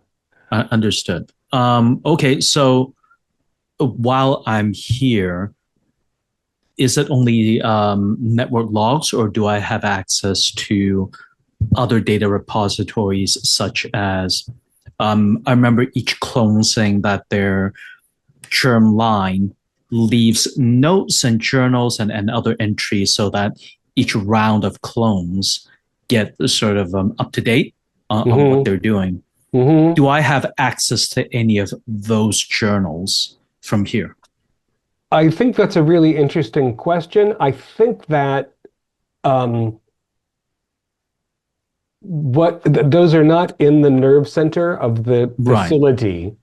They're part of the laboratory project itself. Right. And I will, because this is not as written, I'm going to say that essentially they have language learning black box kind of things. Okay. One for each color that are in the lab. So when they need when they have a successful new Johnson and they need it to be the next red, they put that red fetus or infant or whatever comes out of the vat at its maturation stage. They connect it to the red line black box. Right. And that's how it neurally trains that thing. When I see. So it's a blank template, Johnson, and depending on which box I put it in, it becomes a red or a blue or whatever. Yeah. Okay. It definitely won't be. Yeah. Go ahead. Yeah. The training and data and ideas of a certain set of that history, but if you tried to open that up and read it, there's no way to do it. You can only ask it questions or put a baby into it. I understood. I was trying to look through and see if there are any sedacious thoughts or comments or that kind of thing, like any of the lines are corrupted or tainted. It sounds like that's not something I can easily do without 7 babies. Right. Okay. Yeah. Which I don't have immediately. And it wouldn't be from the nerve center.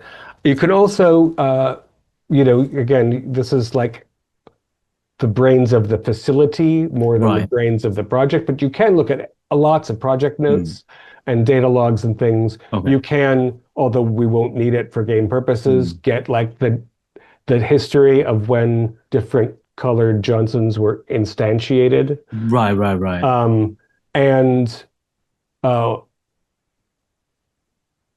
You do. Oh, can I have another hacking roll? Absolutely. Gotta strain this. Let's see here. Oof. All right. I got 97. So definitely Okay. I broke something. Yeah. So there's a you see a window open Yeah. that says uh it's called aberrations. Okay. And as soon as you open it, there's a inadvertent keystroke, or it had Yeah. something attached to it, and it goes, and you quickly try to recover it, and it's like Right. you realize you've just erased a file about aberration. It's like I got fished. Okay. Yeah. Okay, understood. So whoops. Yeah. To wipe down the keyboard. Yeah, exactly. It was the signal bypasser. Yeah. Okay. Okay, and you've left the black box intact, but you've put a disabling element in it. Correct. And I do let everyone know that Magenta was seen talking to the corporation here in the nerve center, or at least allegedly. I don't suppose there's a way for me to confirm that there was an outbound call to the corporation or inbound and confirm he really was talking to. Well, I'll ask you a different question. Did you really turn your ears off to ignore him, or did you listen to the conversation? I think, being a good robot following the 3 laws of robots, I probably did disable it for like privacy mode. Yeah. Okay, so then you can try another hacking roll to see whether you can verify the 2 ways of the call. 97 again. Let's see. All right, there we go. 31. I'm way under my under by like 30 or something. So you do you look through a comms log that's not private, but not open access, and you can see that Magenta was talking to a representative of Janus Corp. You can note the name of the representative of Janus Corp, and you can see that Magenta has been in conversation, but it isn't an outside. Is Magenta it's not cleared? A different corporation. Is Magenta cleared? Well, that's probably a question I'll need to ask the administrator on whether the scientists are cleared to talk to Janus without. A quick search that comes will indicate that other colored Johnsons do occasionally interact with different people at Janus Corp. So it's common enough that it doesn't raise suspicion. Okay. It's basically they only talk to a few names at R&D, and some of them do more than others. Green seems to, and magenta seems to. Black seems to less, but and the lengths correlate with that somewhat of the conversation. But you have no reason to think that it's a violation of protocol. Right, and this person is also someone in R&D or whatever. It's not like legal or HR or something weird like that. Okay. Yeah. Yeah. So it looks more or less above board. Okay. Understood. And Petra, you're now, I guess, tossing Erica's office. Yeah, starting with the office. So again, do you have a skill that helps your intelligence in searching? Oh, Lord, no. No. Unless jury rigging counts. It wouldn't probably. I mean, it depends on, what. Nah. Just so roll intelligence. Yep, please. Okay. I succeeded. Great. Shockingly, I got a 6. Sweet. And my intelligence is 37. All right.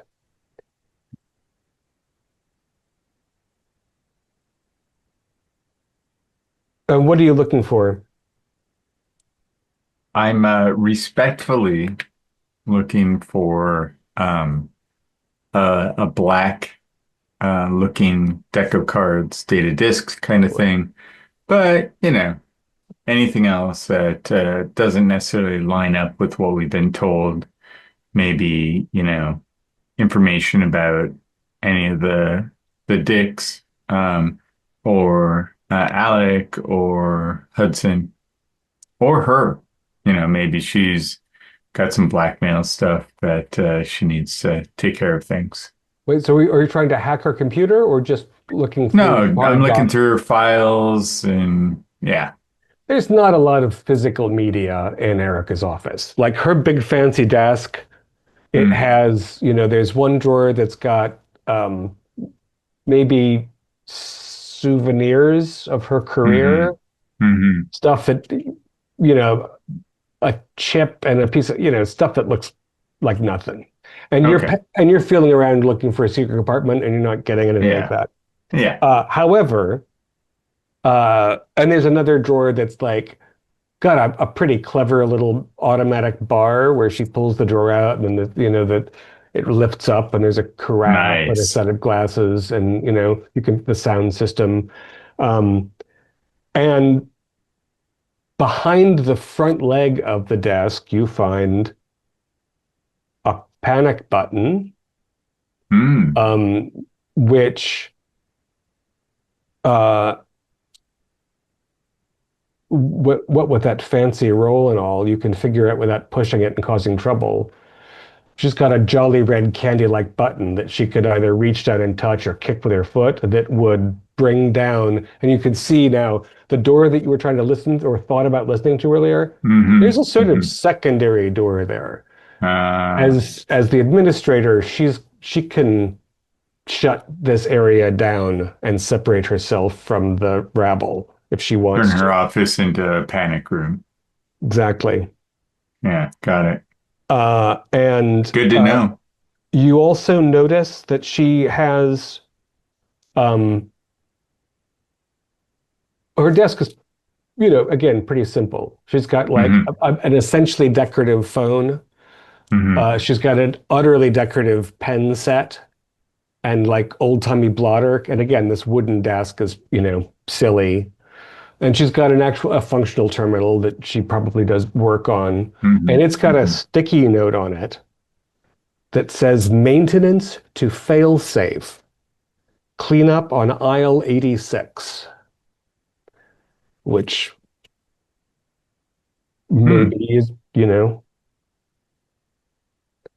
Interesting. Um, hmm. Hey, Mo, I found a code here on Hello, Petra. Erica's computer. Um, anything, can you maybe take a peek through the system and see if this is some kind of fail safe? She's got like a panic button so she can lock herself in the office. So my guess would be this code is like, wipe out all the Johnsons. But maybe you can find something in the system.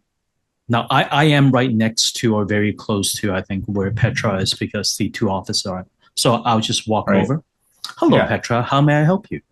Hey, see this code here on this Yes. post-it? I wonder if you could look this up. Don't use it, obviously, and see what it does. My guess is it's something to cleanse the station of the Johnsons if it's required. Do you think it will cleanse just the Johnsons or all biological life? That's a good question. That's why I got you here. All right. So I will take the code and head back to the security center to research, or do I need to, or can I do that here? Do you want to check her terminal while you're here and see if she's got anything that's offline? If it is air gapped, then you are correct. It would not be accessible through the network. yes, So give me I will, give me another roll with hacking. all right. And hack. All right. I pass with 27 to spare. Very nice. Her terminal is definitely firewalled From the rest of the network. yeah, it's not, she's got, or, but just, yeah, as you say, a private. Which makes sense. Yeah. The post-it note, none of those words really trigger. I mean, there's no clean up on aisle 86 means nothing to her terminal. It's not relevant. And if you use individual words, like they're all over the place. Like none of those words are particularly obscure. So that's a dead end. However, she does have a whole line of files relating to her interactions with Corp, Janus Corp, and the marketing plans for the mutagenic serum, which describes it as the weapon to end all weapons. Why attack your enemy when you can turn it into a rapidly mutating monster? Is the main line of the pitch that they're offering to the investors and things like that. They're preparing it, for the team to market to any and all arms dealers, because the mutagenic serum is not designed to cure, but to kill and kill and kill. And there will end tonight's visit with Johnson Squared. Nice. Our players included Morgan Llewellyn, Billy Chung, Kent Blue, Steve Anderson, and myself with David Gassaway as the game warden. We have a Discord server where you can chat with other members. You can set up private games, and you can learn the finer arts of gameplay and game mastering. We provide audio-only versions of our shows free for you to download from Spotify, Podbean, or iTunes. Support for the show is provided by our patrons who are listed in the closing credits. If you'd like to show us your appreciation, please visit our Patreon page, or you can use the thanks button just below the screen. Like, share, and subscribe to our channel, and punch the bell icon for updates on our latest shows, and leave us some comments. We enjoy reading them and answering any questions you might have. This is Thom Raley, together with all the members of our gaming club, inviting you to journey with us once again into the darkness for another adventure into the strange and sometimes terrifying universe of the Mothership role-playing game. Until next time, good luck and good gaming.